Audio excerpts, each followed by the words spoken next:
जब इस धरती पे पाप बढ़ा है तब तक भगवान विष्णु ने अवतार लिया है।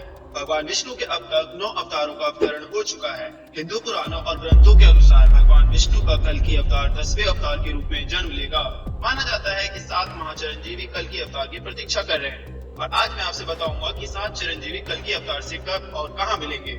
बजरंगबली, इस चिरंजीवी में सबसे ऊपर राम भक्त हनुमान जी का नाम आता है। हनुमान जी को माता सीता से चिरंजीवी होने का वरदान दिया था और भगवान श्री राम से कलयुग के अंत तक धर्म और राम कथा का प्रचार करने की आज्ञा मिली थी। हनुमान जी के जीवित होने के प्रमाण आज भी कई जगहों पर मिलते हैं। कहा यह भी जाता है कि हर 41 साल में एक बार बजरंगबली श्रीलंका मातंग कबीले में ब्रह्म ज्ञान देने आते हैं। कलयुग के अंत में जब पाप की सीमा बढ़ जाएगी तो भगवान कल्कि जन्म लेंगे और तब हनुमान जी कल्कि रूप में श्री राम जी का दर्शन करेंगे। परशुराम जी, चिरंजीवी महापुरुषों के लिस्ट में दूसरा नाम परशुराम जी का आता है। परशुराम जी भगवान विष्णु के छठे अवतार हैं। चिरंजीवी होने के चलते उनके भी प्रमाण महाभारत काल में दिखे थे। आपको बता दें कि परशुराम जी पितामह भीष्म, कर्ण, गुरु द्रोणाचार्य के गुरु थे। पुरानी कथाओं के मुताबिक भगवान कल्कि के गुरु भी परशुराम ही होंगे। महाभारत काल में भी उनका निवास महेंद्रगिरी पर्वत ही था और आज भी कलयुग में इसी पर्वत पर निवास करते हैं और तपस्या में लीन होकर कल्कि अवतार की प्रतीक्षा कर रहे हैं। अगले महापुरुष है राजा बलि। राजा बलि श्री हरि भक्त प्रहलाद के वंशज थे। उन्होंने अपने बल से तीनों लोगों को जीत लिया था। इसके साथ ही उनको बहुत बड़ा दानवीर भी माना जाता था। पुरानी कथाओं की माने तो भगवान विष्णु ने राजा बलि के घमंड को तोड़ने के लिए वामन अवतार लिया था। एक बार श्री हरि राजा बलि की यज्ञ में शामिल हुए थे। यज्ञ के दौरान ही सभी राजा बलि से कुछ न कुछ मांग रहे थे जो राजा बलि उन्हें दे भी रहे थे। तब वामन देवता की बारी आई तो उन्होंने सिर्फ 3 पग भूमि राजा बलि से मांग ली। तब राजा बलि और वहां उपस्थित सभी साधु हंस पड़े।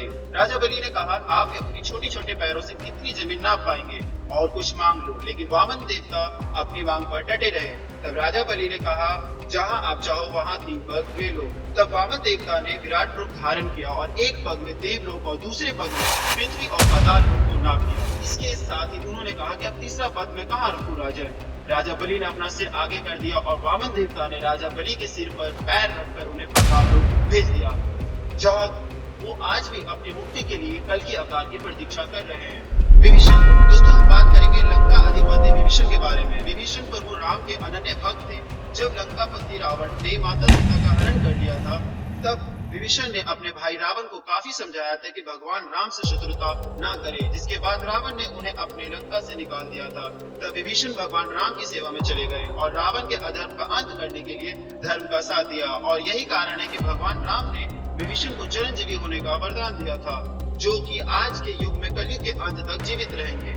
विभीषण के जीवित होने का प्रमाण रामायण काल के बाद महाभारत काल में भी मिले हैं। युधिष्ठिर के राजसी यज्ञ के दौरान सहदेव और विभीषण की मुलाकात हुई थी। कलयुग में विभीषण कहाँ है इसकी खबर तो किसी को नहीं है। उनका इस युग में होने का एक ही लक्ष्य है कि अपने प्रभु श्री राम जी से मिलने का, जो कि कल के अवतार में आएंगे। अश्वत्थामा, इन 7 महापुरुष में अश्वत्थामा का नाम भी शामिल है। गुरु द्रोणाचार्य के पुत्र अश्वत्थामा भी अपनी मुक्ति के लिए इस पृथ्वी पर भटक रहे हैं। महाभारत के युद्ध में अश्वत्थामा ने कौरवों का साथ दिया था। धर्म ग्रंथों के अनुसार श्री कृष्ण ने ब्रह्मास्त्र चलाने के कारण अश्वत्थामा को कलयुग के अंत तक भटकने का श्राप दिया था। अश्वत्थामा के संबंध में प्रचलित मान्यता है कि मध्य प्रदेश के असीरगढ़ किले में मौजूद प्राचीन शिव मंदिर में हर दिन अश्वत्थामा भगवान शिव की पूजा करने आते हैं।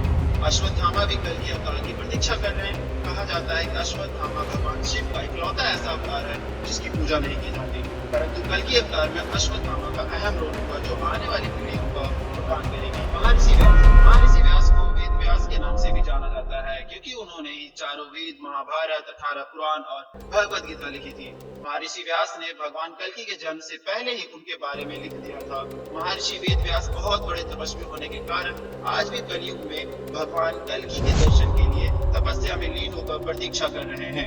कृपाचार्य कलयुग के आखिरी और 7वें महापुरुष चिरंजीवी हैं। कृपाचार्य संस्कृत के ग्रंथों में उन्हें चिरंजीवों के रूप में बताया गया है। कृपाचार्य अश्वत्थामा के मामा पांडवों और कौरवों के आचार्य भागवत के मुताबिक कृपाचार्य की गणना सब ऋषियों में भी की जाती है। कहा जाता है कि वे इतने बड़े तपस्वी थे कि वो अपने तप के बल पर चिरंजीवी होने का वरदान मिला था। कलयुग में कृपाचार्य अधर्म का नाश करने के लिए कल की अवतार की मदद करेंगे।